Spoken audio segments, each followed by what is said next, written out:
Što učiniti kako bi Ivančica postala centar planinskog turizma tijekom cijele godine, odgovor bi trebala dati zajednička strategija razvoja turizma na Ivančici koju su izradile razvojne agencije Varaždinske i Krapinsko-zagorske županije.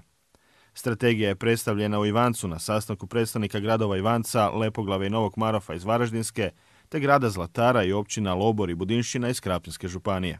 Ovo je prvi inicijalni sastanak u stvari da se isprezentira što su agencije i Zara i Jazra napravile po pitanju razvoja planinskog turizma. Osnovni cilj znači da se objedine strategije i jedne i druge agencije, da se ostale ILS-i uključe sa svojim idejama, a rezultat nadam se da bi trebao slijediti koncem druge polovice godine.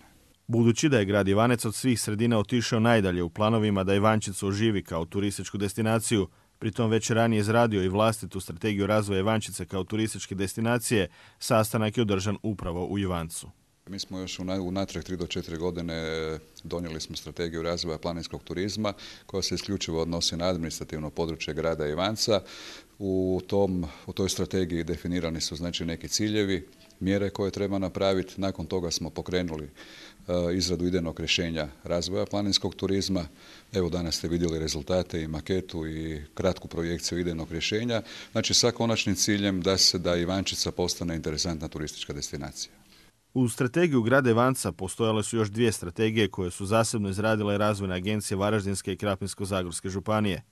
No žele li se iskoristiti svi potencijali koje Ivančica pruža, nužno je u projekt uključiti ostale jedinice lokalne samouprave koje gravitiraju Ivančici, te od strane 2 navedenih razvojnih agencija izrađena zajednička strategija. Vizija glavna kojom se vodimo je stvoriti centar planinskog turizma koji će živjeti 365 dana u godini. To i je glavna prednost našeg kontinentalnog turizma, znači mi nismo ograničeni postojećim resursima i možemo imati turističku ponudu tokom cijele godine. U sklopu ostvarivanja te vizije razvili bi 3 tematska sklopa. Imamo razvoj planinskog turizma koji obuhvaća sportsko-rekreacijski turizam, zatim razvoj kulturnog turizma i razvoj ruralnog turizma. Razvoj turizma na Ivančici imat će značajan utjecaj na razvoj sredina u njenom podnožju. Razvojem turizma, znači na samoj gori, revitalizira život u podnožju. Evo, osobito s zagorske strane, taj dio Budinšćine, Zlatara i Lobora, prisutan je velik broj odlazaka mladog stanovništva u veće gradove.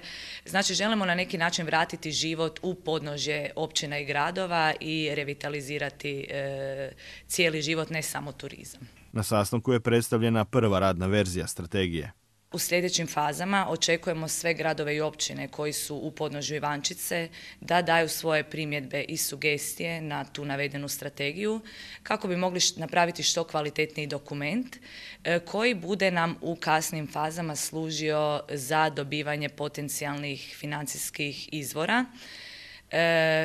Tu govorim prije svega naravno o Ministarstvu turizma, Ministarstvu regionalnog razvoja, ali i europskim fondovima, odnosno trenutno IPI, te kasnije 2012. o strukturnim fondovima. Za oživljavanje strategije dio sredstava osigurat će i lokalna zajednica. Uz predstavnike lokalnih samouprava sastanku u Ivancu su nazočili predstavnici turističkih društava, razvojnih agencija i ustanova uključenih u ovaj projekt.